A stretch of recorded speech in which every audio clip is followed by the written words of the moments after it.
Welcome to Internet Safety, hosted by Donna Rice Hughes. You'll learn practical and crucial tips on how to keep your loved ones safe in the digital world. Now, here is Donna.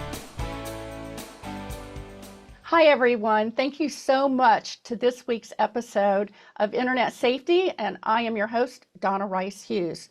We have a fascinating topic to talk to you about, and that is the impact on the brain of pornography, screen addiction, and other types of addictions. And then we're going to talk about prevention and recovery. And we have with us today one of my favorite people in the internet safety movement, and that is Dr. Donald Hilton. He is a board-certified neurosurgeon specializing in minimally invasive spinal surgery, and he has been recognized as one of the best doctors in America since 2009. He graduated cum laude from the University of Texas, Galveston, and is nationally recognized for assisting in the development of a system that has advanced surgical treatment for herniated disc, degenerative joints, and spinal stenosis. And you might say, what does any of that have to do with brain science and pornography? Well, he is not only a published author of many studies in this area, he's also written his own book called He Restoreth My Soul. And he is highly acclaimed for his work on the neurological impact of pornography addiction on the brain. So Dr. Hilton, welcome. Thank you, Donna. It's wonderful to be with you today. It's great to have you, and it's been a long time, but I have been a huge fan of your work, and you have brought so much to this movement. Your credibility and your expertise in this area is tremendous, so thank you. It's wonderful to be with you. So we're going to set the stage here. Since the advent of the internet, the online pornography industry has offered up a la carte pornography. Any type of pornography anyone wants, whether it's legal or illegal, anyone can access. Adults and, unfortunately, children. In fact, the average age of exposure is around 12 years old, but children much younger are being exposed. They're consuming this content, and yes, they're getting addicted, ages 6, 7, 8, and 9. And Dr. Hilton, I'm sure that you can attest to what I'm saying. We talk to therapists who are actually treating kids that young, correct? Yes, absolutely. So this is from the National Library of Medicine, 2003. Adolescents who view online pornography are more likely to engage in risky sexual activities or have anxiety and depression. Kids also exposed to more violent types of pornography are 3 times more likely to be sexually exploited themselves. Does that data surprise you? No, Donna, of course not. It doesn't. I mean, we're talking about a really potent medium that is ubiquitous now in terms of its reach and its ability to impact the learning of these children and these emerging adults at a particularly vulnerable time for them.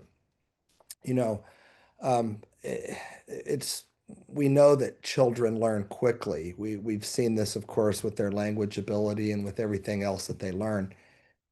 But unfortunately, when something as powerful as sexuality and as dark as sexuality is presented on the internet today with pornography, Mm-hmm. this learning works against these children, and it imprints them early and deeply in a very powerful way.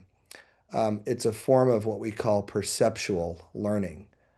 Perceptual learning is learning that's so innate. It's experiential learning. It's something we actually learn. It's not instinctive or inherent.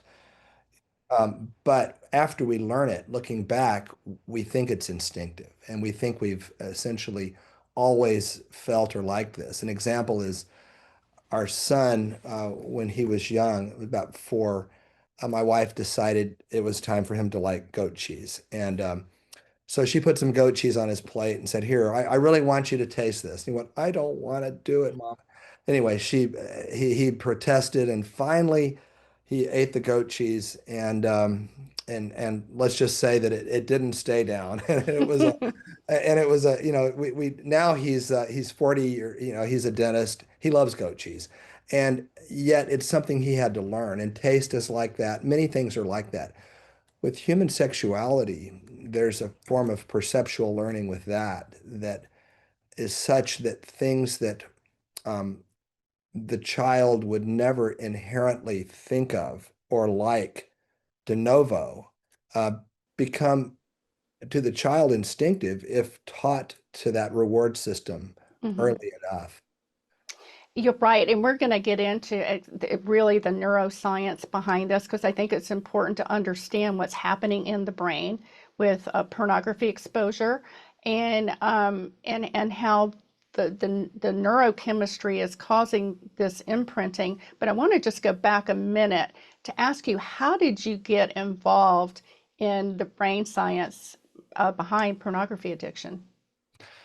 You know, I guess this goes back over almost a decade and a half, almost 2 decades, and I'm a father, I'm a grandfather now, and I it, just seeing this medium grow and affect children, emerging adults, and marital couples and people of all ages, it just became something that I felt very passionately about, to the point where I almost wonder when someone asks me, why are you so passionate about this? I simply say, well, why are you not?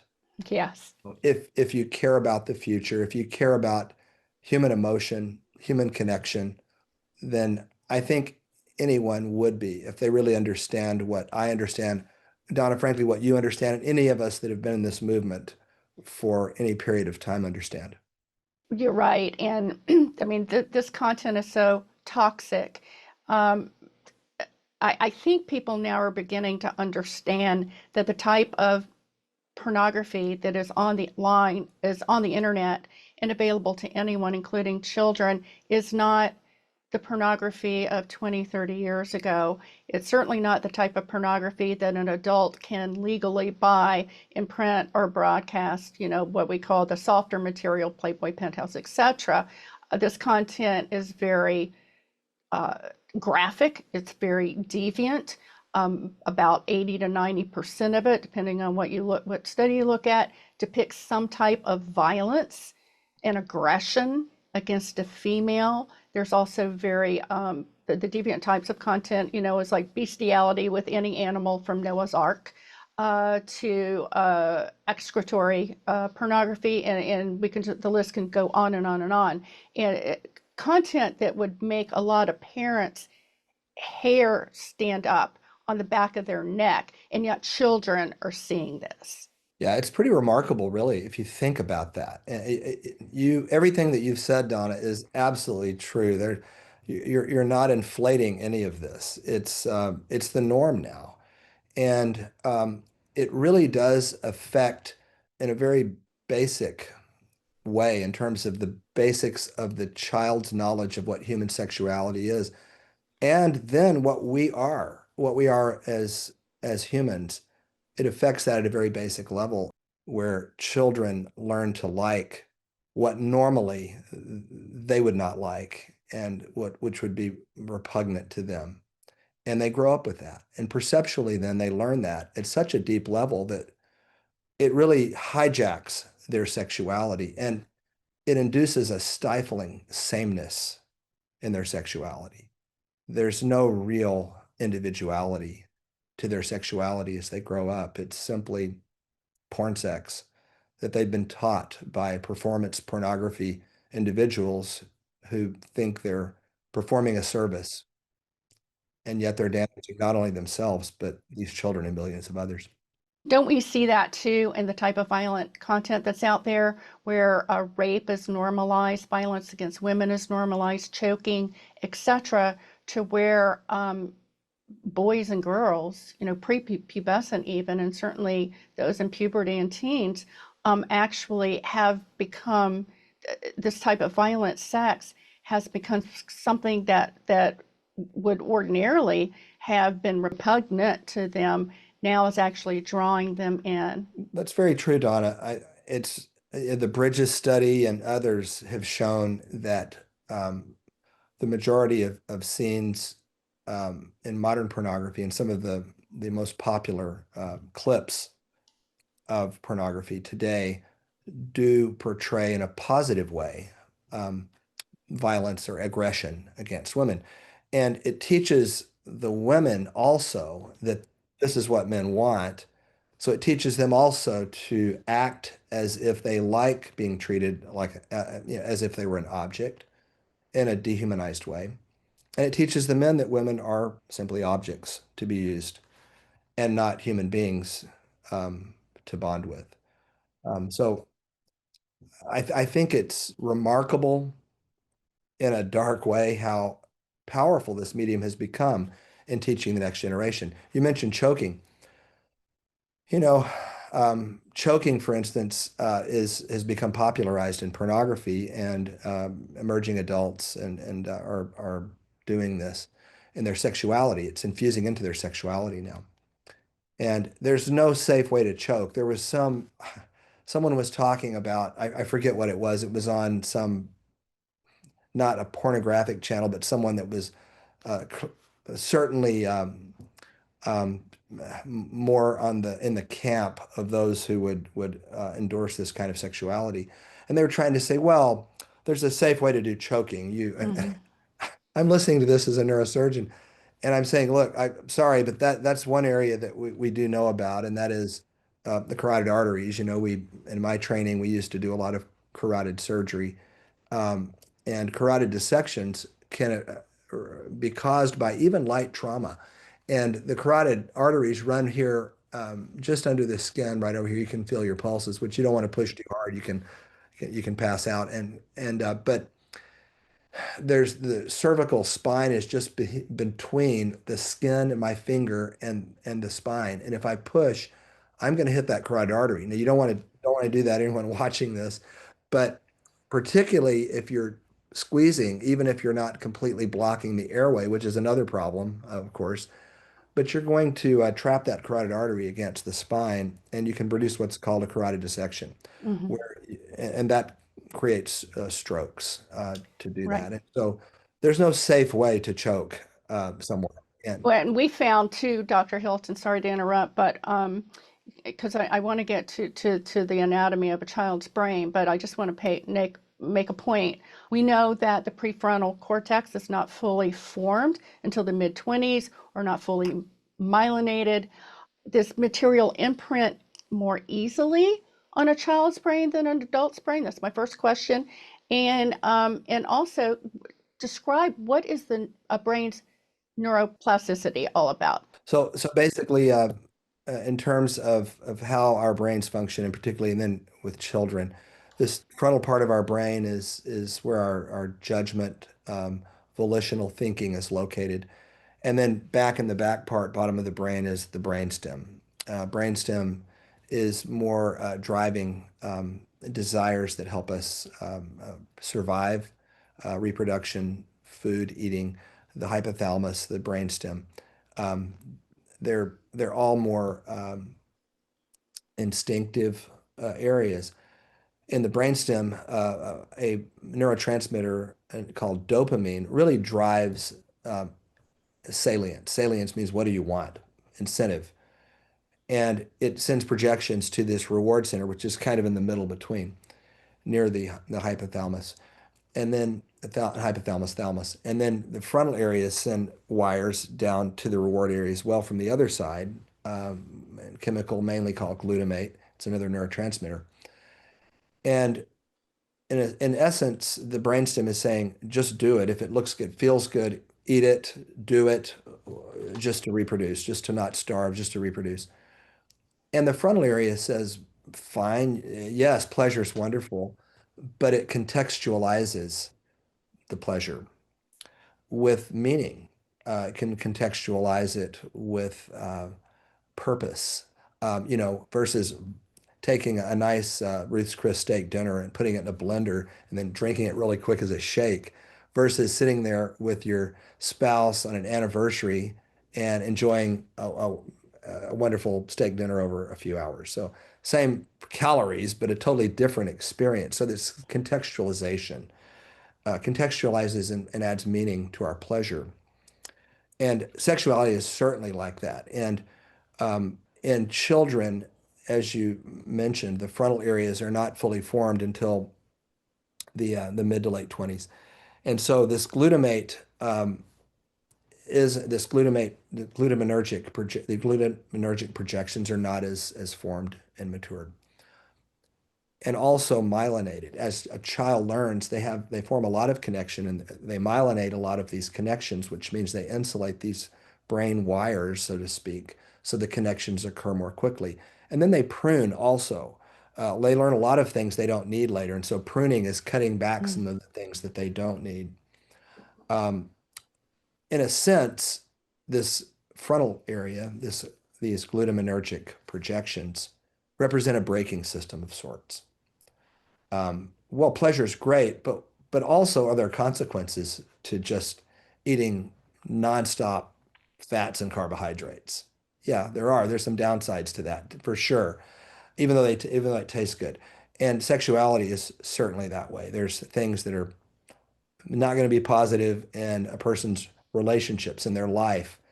Even legally, they can get on the wrong side of the law with sexuality pretty quickly. And so even though the brainstem is saying just do it, the glutaminergic braking system of the brain from the frontal areas says, well, think about it, contextualize your pleasure. Children essentially have an immature braking system, and Right. yet they have a powerful drive system as well. So adults serve as kind of proxy braking systems in a way. Our glutaminergic braking systems can help them find protection from some of the consequences that they might experience otherwise if we weren't there to help them. That's in essence some of what the new internet bills are doing, which was up. These bills were upheld, of course, in the recent Paxton decision by the Supreme Court. It's to protect these kids Right. while the braking systems mature. I just want to very briefly have you touch on how these images actually form new neural pathways, these images on the brain, because I've said for years that once someone is exposed, especially a child, it's very hard for those images to be erased. And when you talk to someone who was consumed pornography as a child or a teen or an emerging adult, they'll say even when they stop, the images can still come back up and you can easily, go down that route again, even though you're not physically looking, you're looking at it in your memory, in your mind. So how does this imprinting happen? Yeah, and I think that's part of the problem is then children, emerging adults, and then, as you say, they'll carry that into adulthood, and then they will remember things that they've seen from years ago, and then as they replay that in their minds, they want to re-experience it and go find it again. And there's your relapses, so to speak, of those who are struggling to overcome pornography addiction. And yes, it can be an addiction. There are those that are more aligned with the interest of the pornography industry that say it can't. Fortunately, the ICD has now recognized sexual, this aberrant sexuality as in the form of compulsive uh, in the form of compulsive sexual behavior, impulsive Disorder. impulse Yeah, control disorder. right. And I think it will graduate to the definition of addiction as well with time, just as gambling did eventually in the DSM.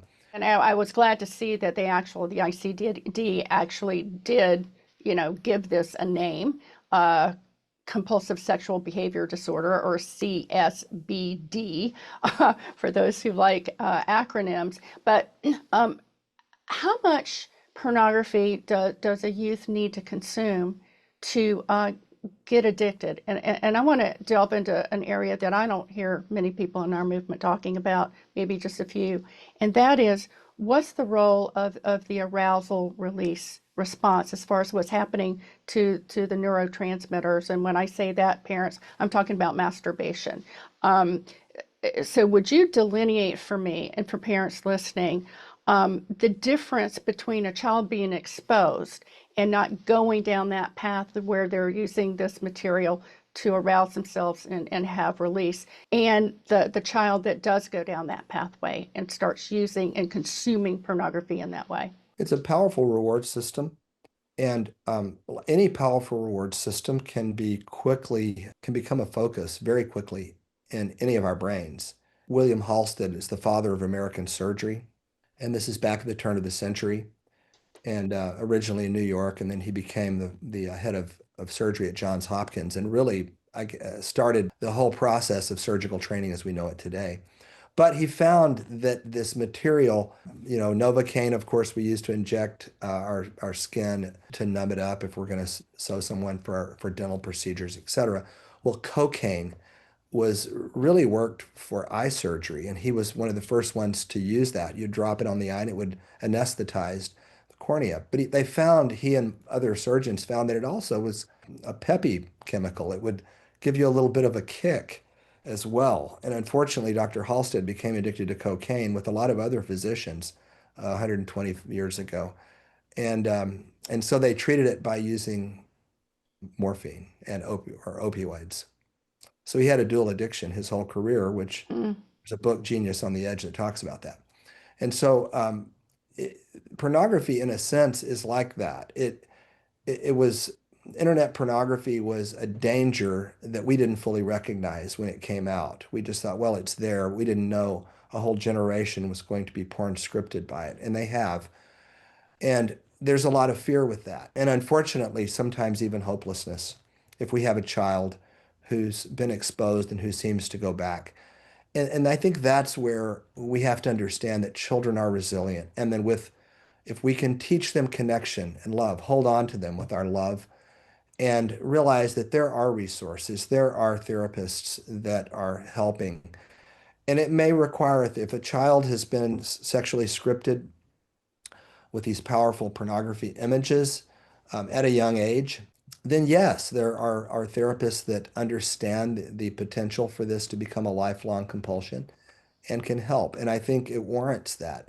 And I think then as the child learns healthy human behavior, love, and connection, then they can relearn that. And they can learn as they grow and as emerging adults grow that recovery from this type of material is refocusing.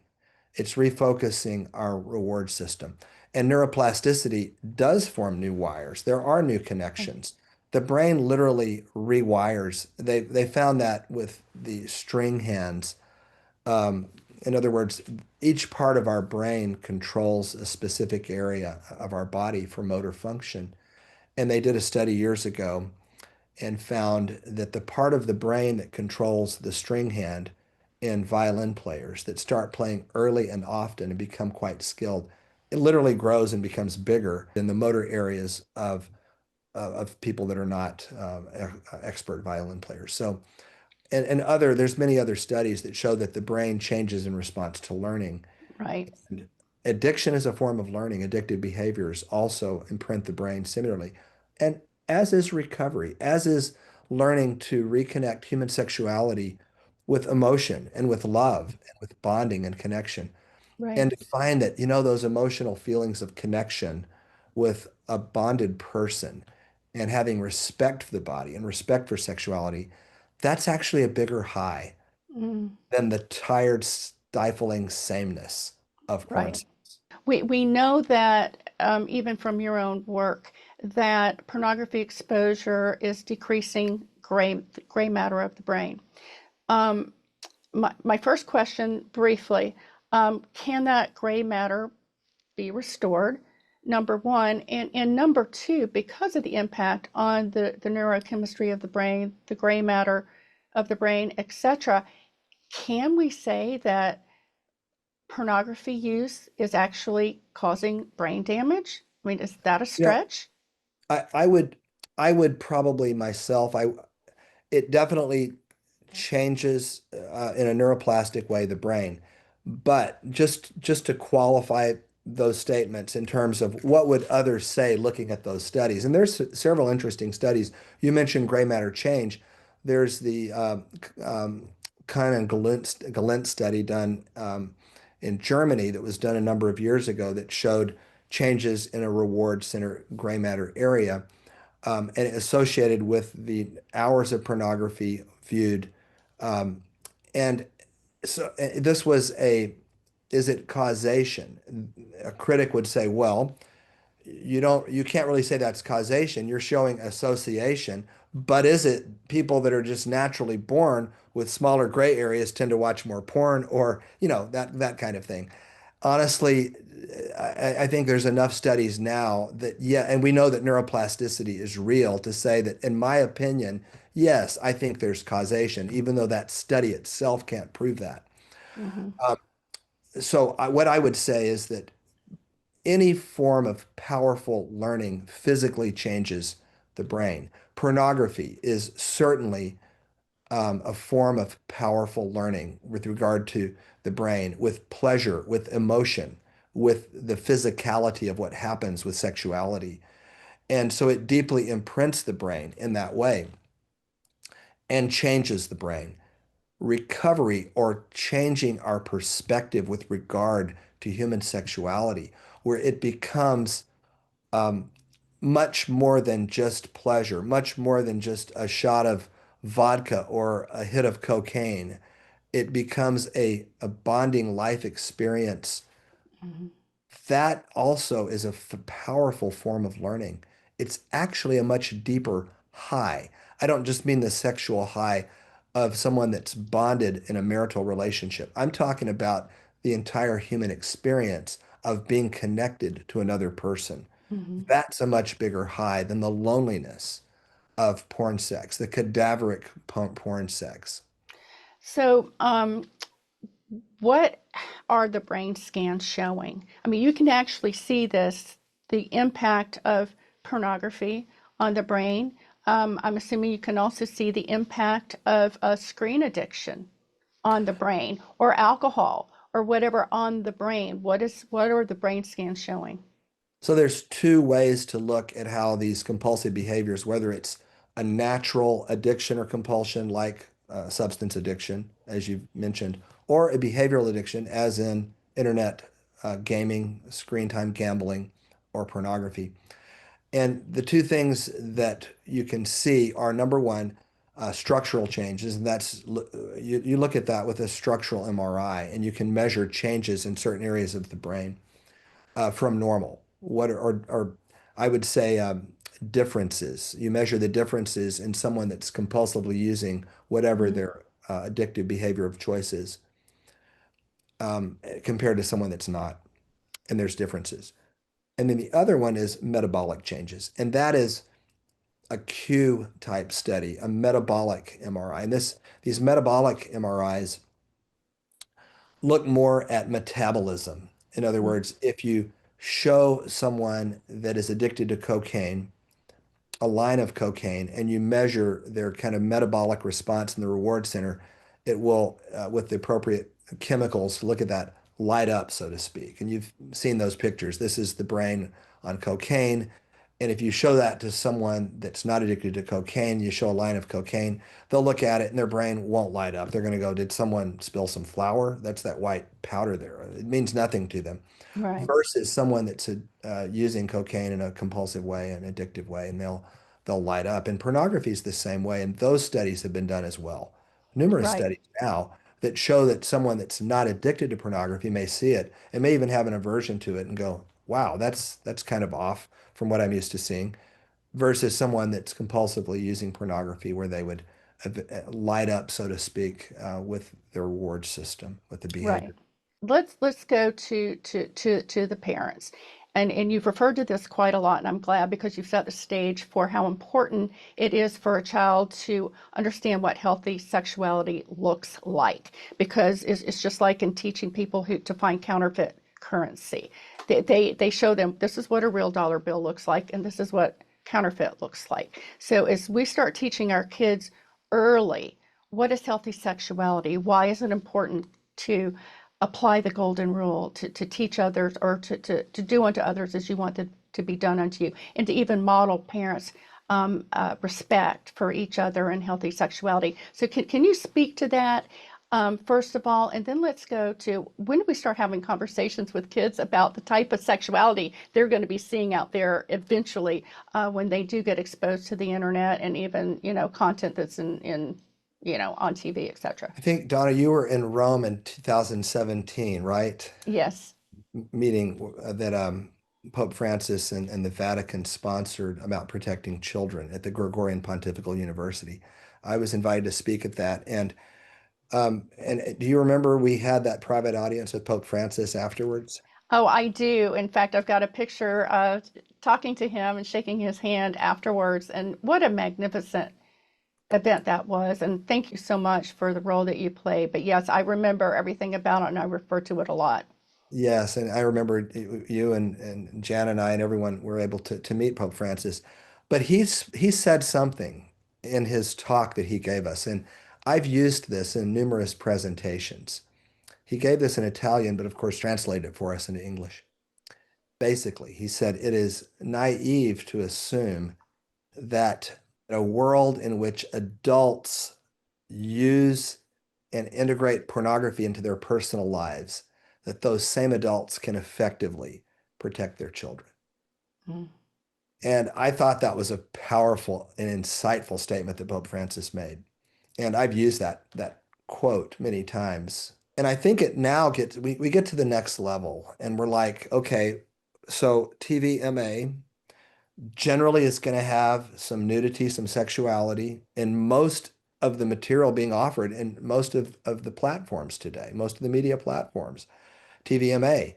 And so is this a part of our, and I'm speaking rhetorically, of our as adults world to consume kind of pornography infused? If it's just sexuality, then it's pornography. But somehow I think this societal definition now is we can put hardcore sex or simulated sex as long as we in a movie in a as long as the main theme is historical or entertainment, then we can have just a dabbling of human sexuality, and it's not pornography if we dress it up with another with enough other material that's not strictly sexuality.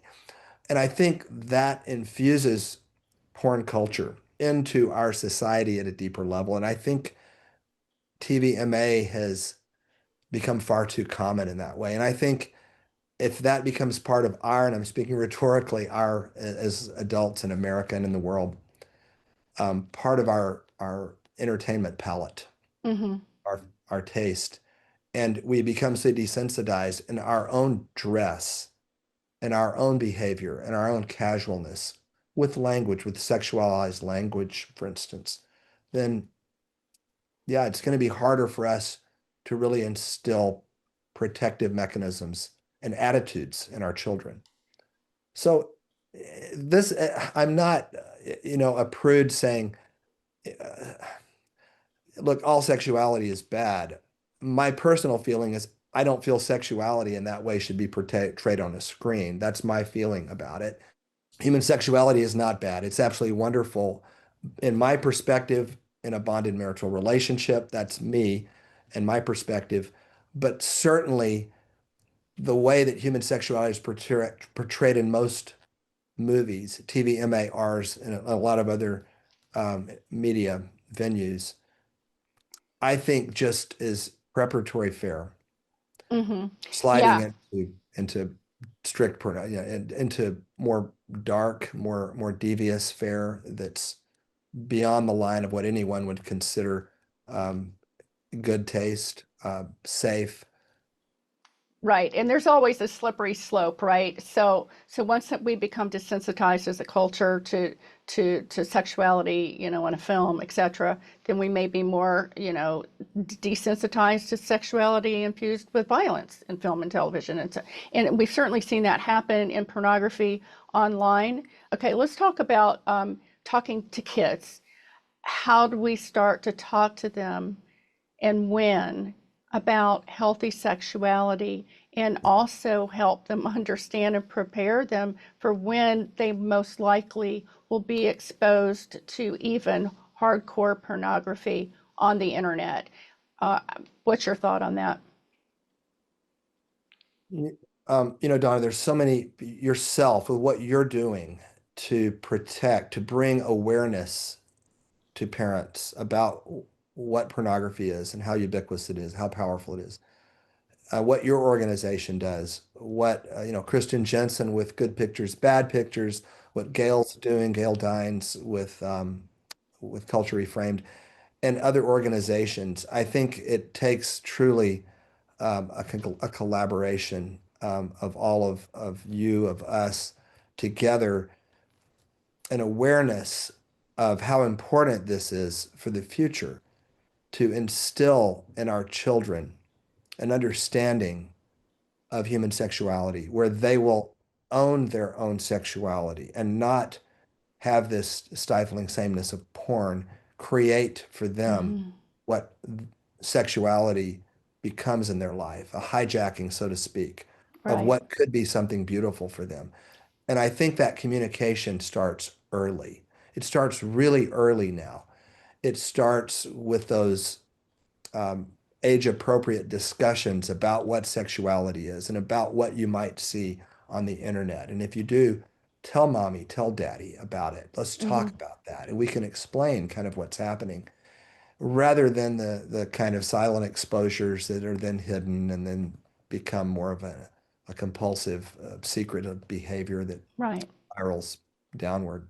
So I think it's communication and love. I think if they feel that, then they're going to want more of that.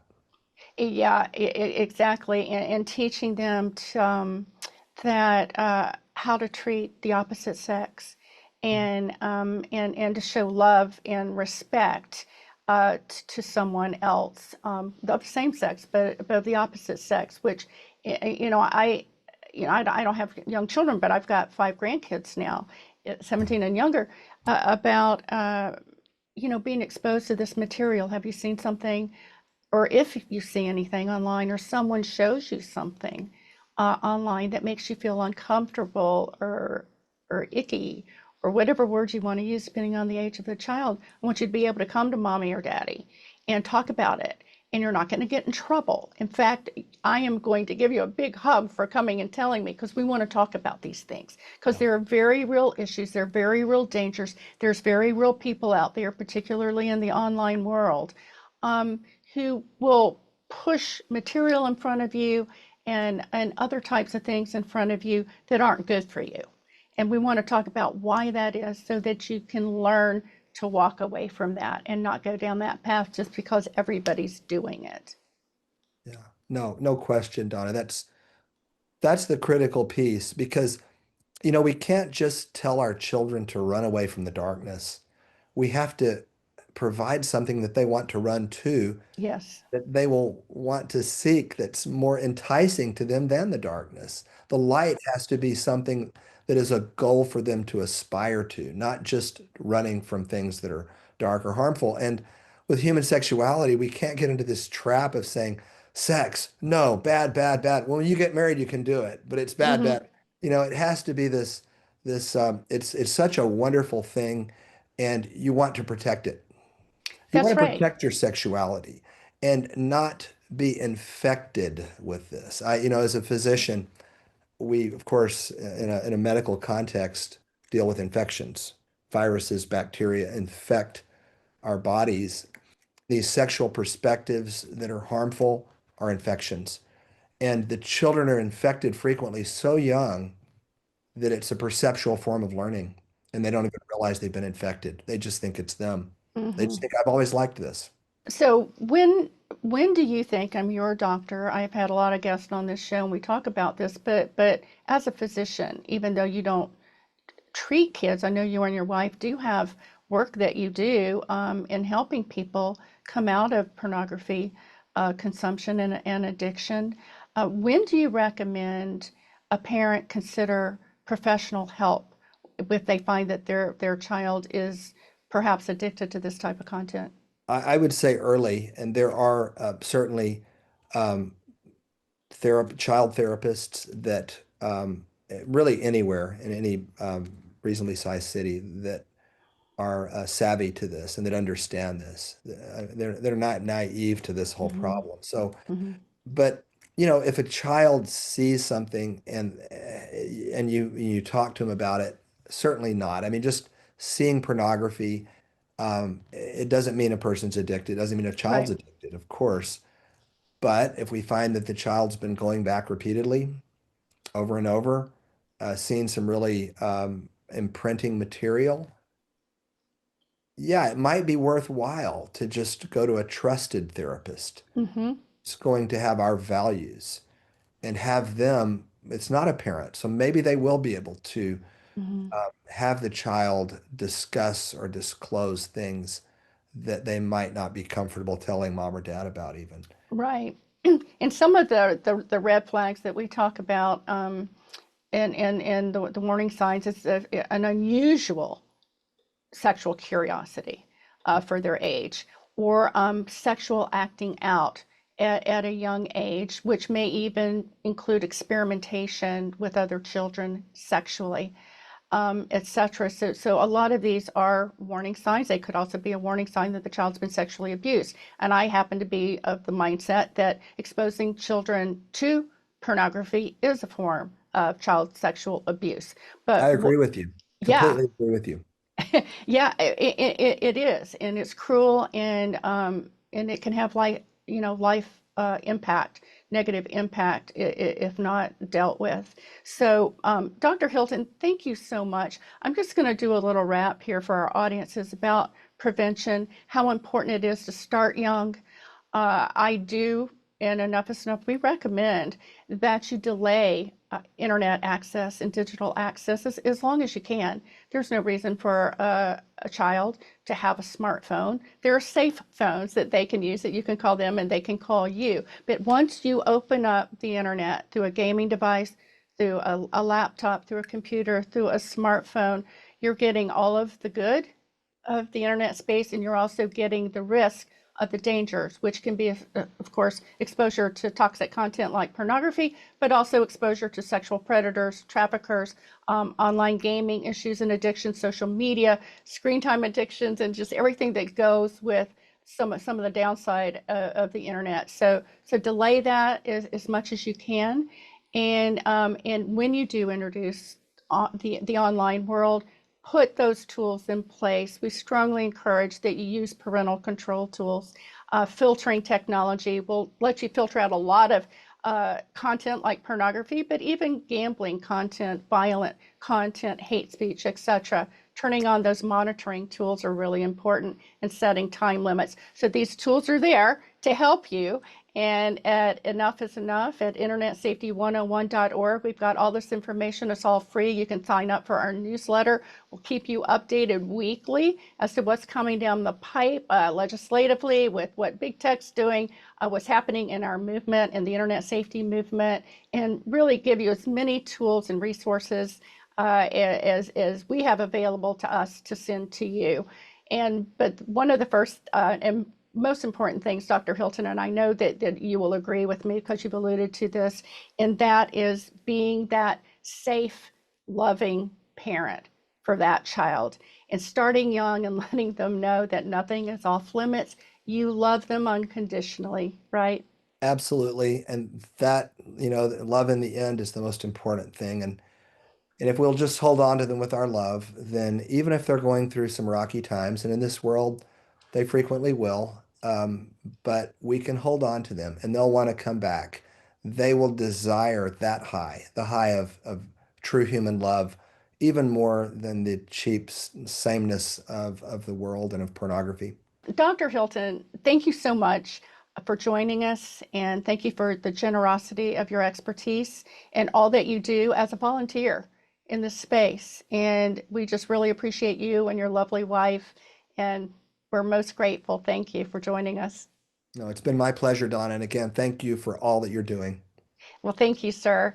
And for our listeners, we're going to sign off now, but please remember, if you haven't already, to share this podcast if you found that it was helpful to you, to like it on your podcast platforms, to go to our website at internetsafety101.org. You can sign up there to get our free information, our newsletters, get our graphic guides. And we've got all kinds of video tutorials to teach you how to use all the tools that are available to you. And we just thank you for listening. And in the words of one of my dear, dear friends, If you see someone without a smile today, give them one of yours. Until next time, goodbye. Thanks for tuning in to today's episode of Internet Safety with Donna Rice Hughes, designed to educate, equip, and empower you to keep your children and family safe in the digital world. Until we talk again, have a beautiful and safe week.